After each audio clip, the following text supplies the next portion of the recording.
રાજકોટ જિલ્લાના ઉપલેટાના ભાયરવદર પોલીસ સ્ટેશનના દુષ્કર્મના કેસમાં આરોપી તેમજ મદદગારી કરનાર સગી માતાને 20 વર્ષની સજા ધોરાજી સેશન્સ કોર્ટ દ્વારા સંભળાવવામાં આવી।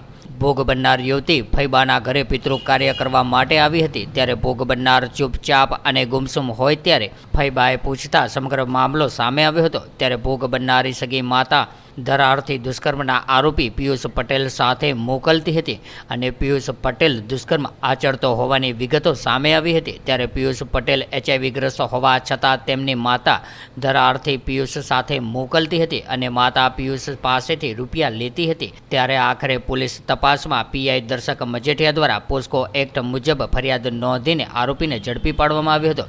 સાથે જ ધોરાજી સેશન્સ કોર્ટના જજ દ્વારા તમામ પુરાવાના આધારે પિયુષ પટેલને દુષ્કર્મ ગુજારવા બદલ 20 વર્ષની સજા અને ભોગ બનનારની માતાને પણ મદદગારી કરવા માટે 20 વર્ષની સજા અને દંડ ફટકારવામાં આવ્યો।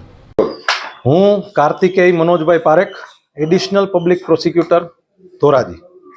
આજ રોજ ધોરાજીના મહેરબાન એડિશનલ ડિસ્ટ્રિક્ટ એન્ડ સેશન્સ જજ શ્રી અલી હુસૈન મોહિબુલ્લા શેખ સાહેબે આરોપી પિયુષ કિશોરભાઈ પટેલ અને ભોગ બનનારની માતા, ભોગ બનનારની કોઈ પણ ઓળખ છતી થાય તેવું નામ લઈ શકાય નહીં, એટલે ભોગ બનનારની માતાને બંનેને 20 વર્ષની સજા અને 5000 દંડ ફટકારેલ છે। બનાવની વિગત એવી છે કે ભોગ બનનારના ફૈબાને ત્યાં પિતૃ કાર્ય હતું, એટલે ભોગ બનનાર જેની ઉંમર 13 વર્ષની હતી તે ત્યાં ગઈ અને ગુમસુમ રહેતી હતી। એટલે ફૈબાએ પૂછપરછ કરી અને ધ્યાનમાં આવ્યું કે ભોગ બનનારની માતા તેમના મિત્ર પિયુષ કિશોરભાઈ માકડિયા સાથે ધરારથી ભોગ બનનારને મોકલતી અને પિયુષ તેની સાથે શરીર સંબંધ બાંધતો। આ તમામ ઘટનાક્રમમાં ભોગ બનનારે એવું પણ જણાવ્યું કે તેની માતા આ દરેક વખતે પિયુષ પાસેથી પૈસા લેતા, એટલે તત્કાલીન PSI દર્શકભાઈ DB મજીઠિયાએ ગુનો નોંધી તપાસ કરી અને ચાર્જશીટ કરેલું હતું। આ આખો કેસ ચાલી જતા આરોપીઓને ઇમોરલ ટ્રાફિકિંગ એક્ટમાંથી નામદાર અદાલતે મુક્ત કરેલા, પરંતુ આરોપી નંબર 1 પિયુષ કિશોરભાઈ માકડિયાએ ભોગ બનનાર સાથે વધારે વખત દુષ્કર્મ કરેલું હોય એટલે તેને તકસીરવાન માની અને 20 વર્ષની સજા તથા 5000 દંડ ફટકારેલ છે।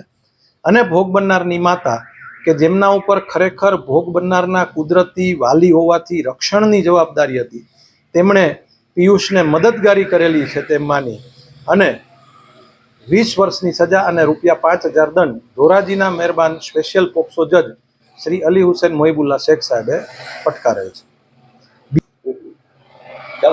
BNS કલમ 64 મુજબ પણ તકસીરવાન ઠરાવેલ છે।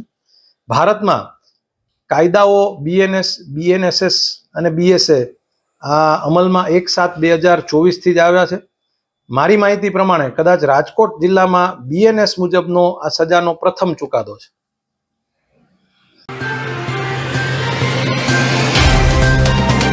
तो व्हाट्सएप, ट्विटर, फेसबुक, इंस्टा जहाँ भी आपका अकाउंट है, इसे शेयर बटन के द्वारा वहाँ पर शेयर करें।